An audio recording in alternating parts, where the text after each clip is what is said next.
दोस्तों इस पांचवें और आखिरी T20 अंतरराष्ट्रीय मैच में इंडिया की टीम जो है वो आपको एक्सपेरिमेंट करते हुए नजर आएगी। अब ऐसा क्यों है? क्योंकि इंडिया ऑलरेडी सीरीज को विन कर चुकी है और इंग्लैंड को भी अभी विश्वास नहीं है कि इंडिया वुमेन्स ने इंग्लैंड आकर इंग्लैंड वुमेन्स को हरा दिया। अब चूंकि दोस्तों ऐसा हो तो चुका है तो अब एक्सपेरिमेंट होंगे, कौन कौन सी प्लेयर्स हैं जो बाहर जा सकती हैं उसके बारे में जरा बात कर लेंगे। प्लस इंग्लैंड की टीम की तरफ से आपको क्या कुछ नया देखने मिलेगा वो भी क्लियर होगा। इसके बाद एक बेहतर कॉम्बिनेशन हम तैयार करने वाले हैं। तो चलिए दोस्तों शुरुआत करते हैं। पिच रिपोर्ट के बारे में बात करेंगे, फिर वेदर कैसा है वो समझ लेंगे और फिर तैयार होगा कॉम्बिनेशन। सबसे पहले अगर आप लोगों ने अभी तक चैनल को सब्सक्राइब नहीं किया है तो fantasy talent hub YouTube channel को सब्सक्राइब कर लीजिए, साथ में बेल आइकन पे प्रेस कर देना जिससे कि आने वाली वीडियोस के नोटिफिकेशन आपको मिल जाए। और जरूरी चीज ये है दोस्तों, टॉस के बाद ना टीम में बदलाव होंगे। कारण यह है कि अभी हमें यह नहीं पता है कि कौन कौन से प्लेयर्स जो है वो टीम में आ सकती हैं, क्योंकि बदलाव तो तय है। अब जो नई प्लेयर आएंगी उनमें से अगर कोई अच्छी प्लेयर है उसको रखना है नहीं रखना है, ये सारी चीज़ें मैं आपको टेलीग्राम पे क्लियर कर दूंगा। हाल फिलहाल में हम रिकॉर्ड देख रहे हैं, इसीलिए आप टेलीग्राम ज्वाइन कर लेना। और टेलीग्राम से जुड़ने के लिए आपको सिर्फ इतना करना है कि डिस्क्रिप्शन में जाना है, ये जो वीडियो के नाम पर क्लिक करोगे नीचे बॉक्स खुल जाएगा, पहला ही लिंक है, या फिर कमेंट में जाओगे तो वहां पर भी पहला लिंक है, क्लिक करो और सीधा टेलीग्राम पे पहुंच जाओ। अब बात करते हैं वेन्यू के बारे में। मैच होगा एजबेस्टन बर्मिंघम में। थोड़ी बहुत बारिश की संभावनाएं हैं, थोड़ी बहुत बारिश की संभावना है। टोटल अभी तक 91 अंतर्राष्ट्रीय वुमेन्स के मैचेस यहाँ हो चुके हैं, सॉरी 19 मैचेस हो चुके हैं, जिनमें से 10 बार पहले बैटिंग करने वाली टीम ने और 9 बार सेकंड बैटिंग करने वाली टीम ने मैच को विन किया है। आखिरी अगर आप यहाँ पे कुछ मैचेस की बात करेंगे ना तो आपको ये देखने मिलेगा, लास्ट जो मैच खेला गया था उसमें स्कोर हुआ था 163 का। उसके पहले इंग्लैंड वुमेन ने 153 बनाया था, फिर यहाँ पे 110 था और यहाँ पर 161 था। तो एवरेज स्कोर कितना है? एवरेज स्कोर है 160 के आसपास, इससे ऊपर नहीं है। ठीक है, स्कोर करने वाली प्लेयर थी हेदर नाइट, स्कोर करने वाली प्लेयर है सोफिया डंकली, ओपन कर रही थी। नेट सीवर नंबर 4 पर थी और बैट मुनी ओपन कर रही थी। तो 2 बार ओपनर ने, 2 बार नंबर 4 ने स्कोर किया है। पावर प्ले में 4 विकेट, पावर प्ले में 1 विकेट, पावर प्ले में 2 विकेट, पावर प्ले में 2 विकेट। मतलब ये चीज तो आपको समझनी पड़ेगी कि पावर प्ले में विकेट्स हैं। मतलब अमनजोत कौर एक तरफ से, दूसरी तरफ से लॉरेन फिलर, लॉरेन बेल, इनके विकेट मिलने के चांसेस बढ़ गए हैं अब, क्योंकि पावर प्ले में विकेट है। अब सेकंड इनिंग की अगर हम बात करें तो आपको यहां पे मिलता है कि नंबर 3 की प्लेयर ने स्कोर किया, यहां पर बैट मुनी ने स्कोर किया, ओपन करने आई थी। यहां पे हरमनप्रीत कौर ने नंबर 4 पर बैटिंग करते हुए स्कोर किया था 65 का, और यहां पे सोफी डिवाइन ओपन कर रही थी, स्कोर आया। तो 3 मैचेस में ऐसा हुआ है कि टॉप 3 से स्कोर आ गया है। तो सेकंड इनिंग में टॉप 3 से आपको स्कोर मिल जाएगा, जिसको आप अपना वाइस कैप्टन भी बना सकते हैं। अब पावर प्ले में 2 विकेट यहां भी हैं, यहां भी हैं, यहां 1 है और यहां 2 विकेट है। दोनों इनिंग्स के अंदर पावर प्ले के अंदर विकेट है। तो आप ध्यान रखना, जो पावर प्ले की बॉलर है ना उनको टीम में रखना मत भूल जाना, वो आपको विकेट निकाल कर दे जाएंगी। अब रही बात फास्ट बॉलर और स्पिनर्स की, तो वुमेन क्रिकेट में स्पिनर्स को ज़्यादा विकेट मिलते हैं, इसमें कोई नई बात नहीं है, इसलिए स्पिनर्स को रखना तो भूलना ही नहीं है। जो भी क्वालिटी स्पिनर है सभी को रख लेना, क्योंकि स्पिनर्स के खाते में विकेट आते हैं। अब ग्राउंड की कहानी में बहुत कम शब्दों में बता दूं ना तो इतना है कि पावर प्ले में आपको विकेट देखने मिल जाएगा, उसके बावजूद भी 160 रन है। मतलब एक प्लेयर मिडिल ओवर में, जो एक प्लेयर बचेगी, स्टार्टिंग में नई गेंद के साथ मूवमेंट है, उसके बाद मूवमेंट उतना नहीं है। अब ऐसे में ये है कि जो भी प्लेयर बच रही है या तो ओपनर में से बच जाए या फिर मिडिल ओवर में, जो मिडिल ऑर्डर में बैटिंग कर रही होगी, वहां से आपको एक 40-50 का स्कोर मिल जाएगा एक प्लेयर से। जैसा कि आप देखेंगे हर एक मैच के अंदर लगभग 50 का स्कोर है, 49, 61, 65, 27 तो था यहाँ पे, 51, 56 और 61, दोनों इनिंग में एक एक 50 तो कम से कम देखने मिला है। तो ये तो आप मान के चलना कि बैटिंग करना मुश्किल नहीं है, बस नई गेंद के साथ थोड़ी दिक्कतें हैं, और एक बार विकेट पर खड़े रह गए तो फिर आपको स्कोर भी बनता हुआ नजर आएगा। और टोटल अगर विकेट्स की बात करें तो 16 विकेट यहाँ थे, यहाँ पे 18 थे, यहाँ पे 11 थे और यहाँ पे 13 विकेट हमने देखे, तो एवरेज आपको 14 से 15 विकेट देखने मिल जाने वाले हैं। अब दोनों टीम के अगर पिछले 2 मैचेस की बात करें तो लास्ट मैच में सोफिया डंकली का 22 आया था, दूसरी तरफ से स्मृति मंधाना 32, शेफाली वर्मा 31, श्री चारनी के 2 विकेट थे और राधा यादव के 2 विकेट थे। चारनी ने तो कमाल किया है, हर मैच में परफॉर्मेंस दिया है इन्होंने। डंकली ने इस वाले मैच में 75 किया था, जो ये मैच इंग्लैंड वुमेन ने जीता था। डेनियल वेट के 66 आया था और लॉरेन फिलर के 2 विकेट थे। तो दूसरी तरफ स्मृति मंधाना का 56 था, शेफाली वर्मा का 47 था, अरुंधति रेड्डी के 3 विकेट, दीप्ति शर्मा के 3 विकेट और श्री चारनी ने 2 विकेट यहां पर भी निकाले थे। इस पूरी सीरीज में अगर इंडिया जीती है तो बहुत बड़ा हाथ कहूंगा श्री चारनी का, क्योंकि कई बार पुराने रिकॉर्ड अगर आप उठाकर देखोगे तो आपको ये देखने मिलेगा कि इंडिया के बॉलर्स जो है वो इंग्लैंड वुमेन्स के विकेट ही नहीं गिरा पाती थी और वो स्कोर करके चली जाती थी, लेकिन श्री चारनी की वजह से हर मैच में कंफर्म विकेट आए हैं, जिसकी वजह से नुकसान हुआ इंग्लैंड वुमेन्स को। अब यहाँ पे इंग्लैंड वुमेन्स की तरफ से जो ओपन करने आएंगी वो आपको मिलती हैं सोफिया डंकली और साथ में डेनियल वेट, ठीक है।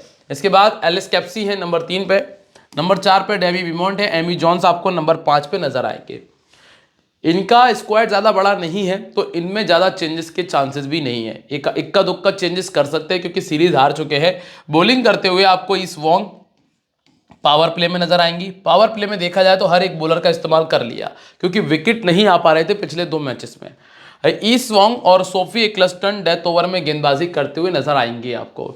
इसके बाद अगर हम बात करते हैं इनके वेन्यू रिकॉर्ड की तो डंकली ने इस मैदान पर सिर्फ 20 का एवरेज मेंटेन किया है। ऐसा क्यों है? ऐसा होने के पीछे जो रीज़न रहा है वो एक ही नई गेंद के साथ में बैटिंग करने में दिक्कत आई है और एक मात्र 50 इन्होंने किया है। इसके बाद है डेनियल वेट, इनका भी 10 का ही एवरेज है इस मैदान पे।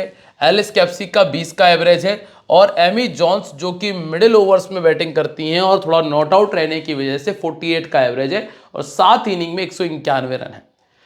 कैप्सी को विकेट नहीं मिला, चार्ली डीन को 1 विकेट मिला है, ईस वोंग को 4 विकेट मिले हैं, सोफी एक्लस्टन को 8 मिला है और 5 विकेट मिले हैं लॉरेन बेल को। अब पहला नाम है डंकली का। डंकली जो कि पिछले 2 मैचेस में ड्रीम टीम में आ गई हैं, 24 का बैटिंग एवरेज है। अब आप इंग्लैंड की तरफ देखोगे तो आपको ज़्यादा ऑप्शन वैसे भी नज़र नहीं आ रहे होंगे, इस वजह से भी सोफिया डंकली टीम में जगह बनाती। सोफिया है क्या? सोफिया डंकली, मुझे वो सोफिया याद आ गई थी, एक अपने वो रील बनाती है ना, वो दोनों इनिंग में 2-2 50 हैं, ठीक है। राइट आर्म फास्ट बॉलिंग के सामने इनको दिक्कत है, राइट आर्म मीडियम के सामने भी दिक्कत आई है। अरुंधति रेड्डी, दीप्ति शर्मा ने इनको 4 बार पहले भी आउट किया है 46 गेंदों में, मतलब लगभग हर 11 गेंद के बाद में विकेट निकाला। नंबर 2 पर आपको मिलती है डेनियल वेट। डेनियल वेट बहुत अच्छी प्लेयर है, लेकिन अगर आप इनके पिछले कुछ मैचेस देख रहे हैं ना तो स्ट्रगल थोड़ा ज़्यादा ही बड़ा है। चूंकि यहाँ पर विकेट के चांसेस बहुत अच्छे हैं, लेकिन अगर टीम पहले बैटिंग कर रही है तो फिर भी मैं आपसे कहूँगा कि एक बार रिस्क ले लिया जाए तो कोई दिक्कत वाली बात नहीं है। 7 बार 50 से ऊपर का स्कोर है। इंडिया वुमेन्स के सामने पुराना रिकॉर्ड तो बहुत तगड़ा है, 28 का एवरेज, 450 100 है। राधा यादव 2 बार आउट कर चुकी है, ये समस्या नहीं है क्योंकि 50 गेंदें ली हैं। दीप्ति शर्मा 5 बार आउट कर चुकी हैं 100 गेंदों में, तो ये भी कोई बहुत बड़ी दिक्कत नहीं है। इसके बाद एलिस कैप्सी। एलिस कैप्सी ने ओवर डाला था 1 और नाम हो गया कि कोई विकेट नहीं मिला, ठीक है, और 18 रनों का स्कोर किया था, बैटिंग एवरेज है 16 का।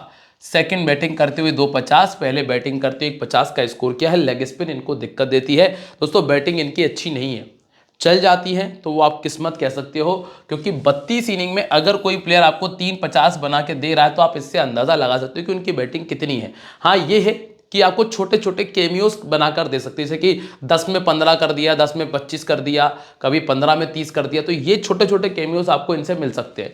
अगर आप सोचो कि बहुत बड़ी पारी मिल जाए तो वो थोड़ा सा मुश्किल होगा। श्री चारनी ने 6 गेंदें डाली हैं और 3 बार आउट कर दिया। इसके बाद है टेमी विमोंट।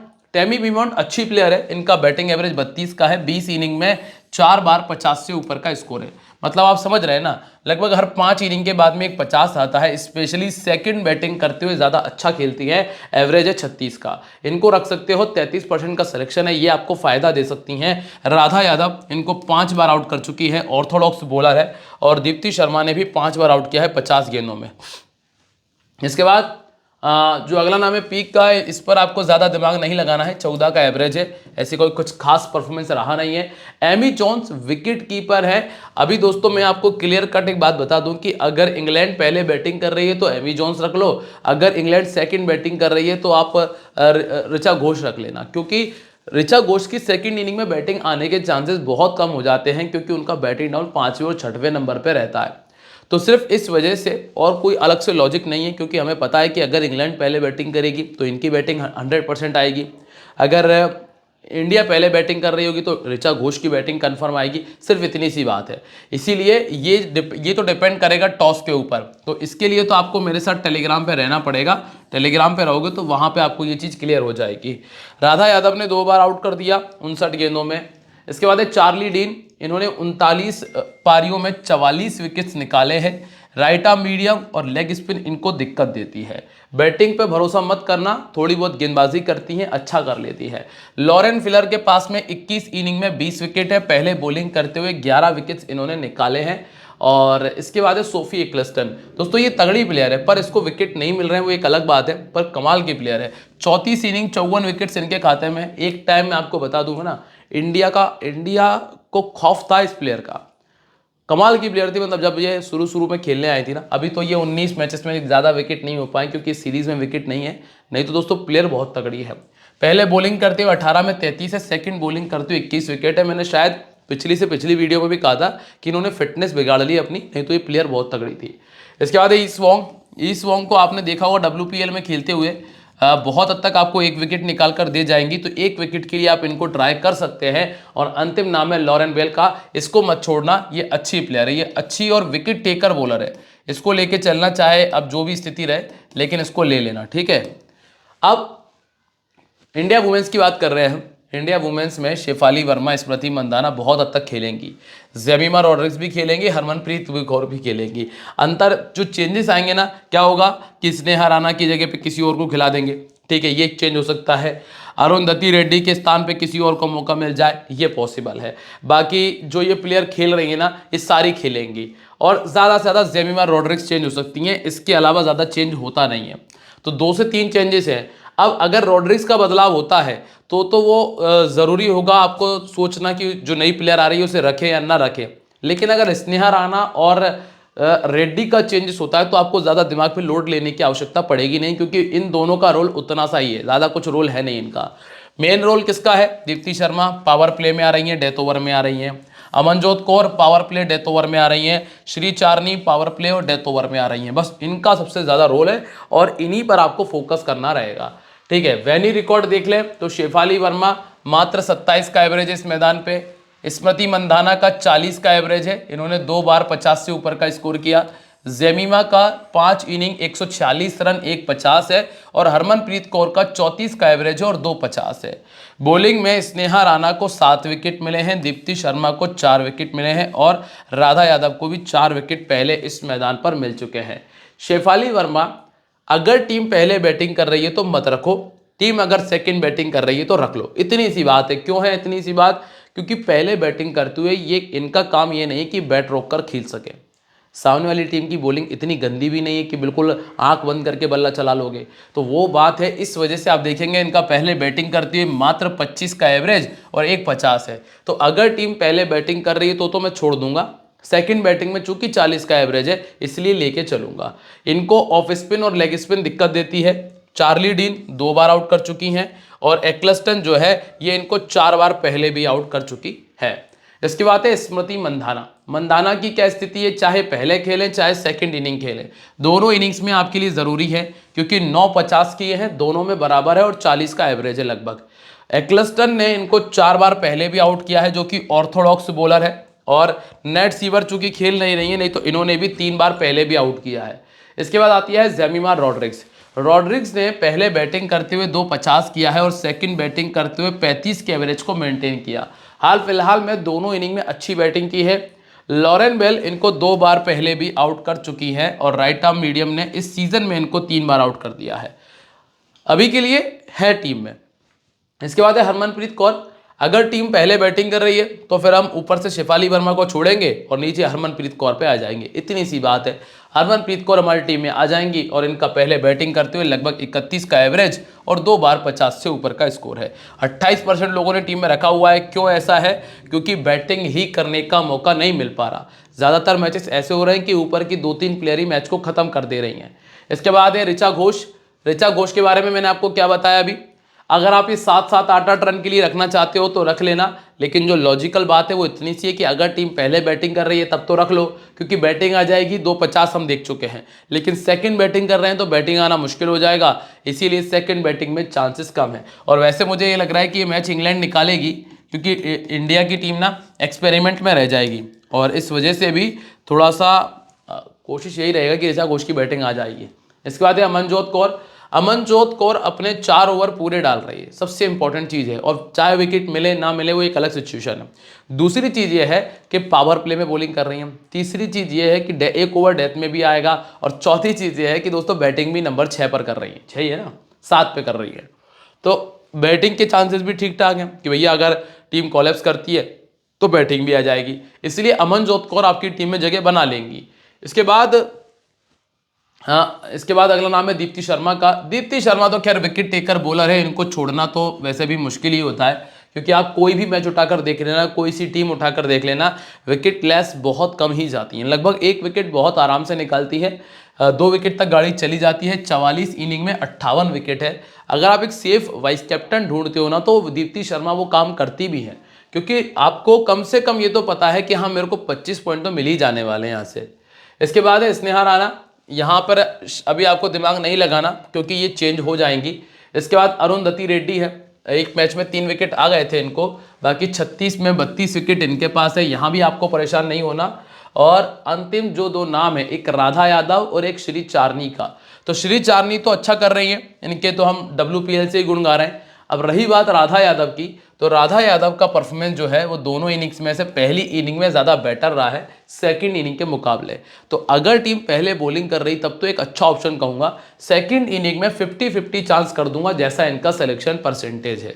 अब आते हैं हम कैप्टन वाइस कैप्टन पे, लेकिन अगर आपको सब कुछ सही लगा हो और अगर आपको लग रहा है कि यार अगले ने सब कुछ सही बताया भी है तो वीडियो को लाइक और कमेंट कर देना। स्टार्टिंग में नहीं बोला मैंने, क्योंकि मैं चाहता हूं कि आप वीडियो देखकर सब कुछ करो।